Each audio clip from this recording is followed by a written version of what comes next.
Question दे रखा है 3 for the following APs right first term and common difference.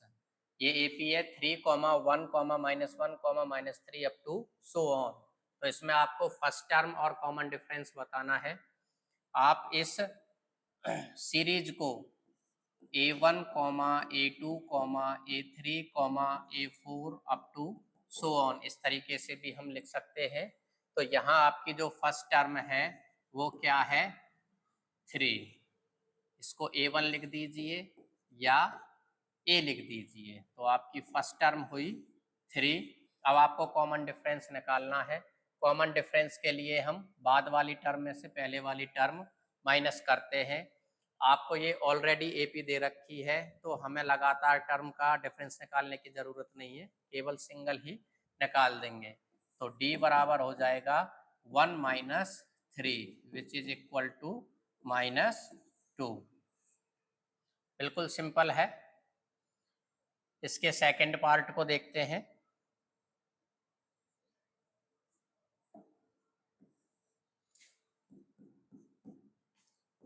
-5, -1, 3, 7 up to so on. ये आपको series दे रखी है।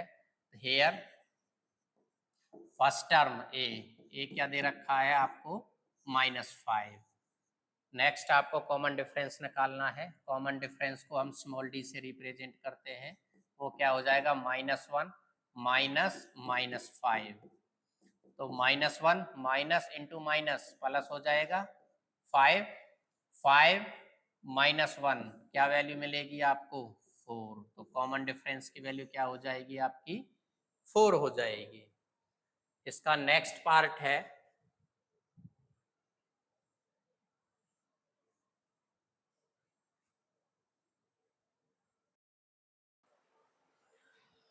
थर्ड पार्ट में दे रखा है 1/3, 5/3, 9/3, 13/3 अप टू सो ऑन। तो इसमें आपको फर्स्ट टर्म और कॉमन डिफरेंस निकालना है। तो here first term A is equal to 1/3 ये हो जाएगी आपकी। डी निकालने के लिए सेकेंड टर्म में से फर्स्ट टर्म माइनस करेंगे। 5/3 -1/3 3 का एलसीएम 3 आएगा। 3 से 3 को डिवाइड करेंगे 1 टाइम जाएगा, 1 की 5 से मल्टीप्लाई करेंगे 5 आएगा। -3 से 3 को डिवाइड किया 1 टाइम गया 1 × 1 1। तो 5 - 1 मिला आपको 4/3। तो सो डी इज इक्वल टू क्या हो जाएगा 4/3।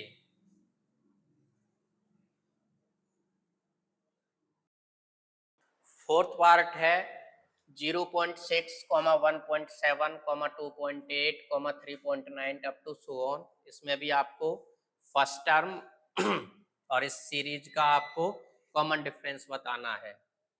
तो हेयर फर्स्ट टर्म हो जाएगी आपकी 0.6, common difference D equal to second term में से हम फर्स्ट टर्म को माइनस कर देंगे तो ये वैल्यू मिलेगी आपको 1.1। तो कॉमन डिफरेंस क्या हो जाएगा 1.1। जर्नली आप किसी भी टर्म को देख सकते हैं। इसमें से थर्ड में से सेकंड को माइनस करेंगे, फोर्थ में से थर्ड को माइनस करेंगे तो आपको जो वैल्यू आएगी वो क्या आएगी 1.1। इन्हें चेक करने की जरूरत इसलिए नहीं पड़ी है क्योंकि ये क्वेश्चन में हमें ऑलरेडी एपी दे रखे हैं। अगर वो पूछता कि which of the following series are AP तब हम A2 - A1 A3 - A2 की वैल्यू देखते कि बराबर आती है या नहीं आती है। बराबर आती है तो एपी होगा और बराबर नहीं आती है तो एपी नहीं होगा। बिल्कुल सिंपल क्वेश्चन है।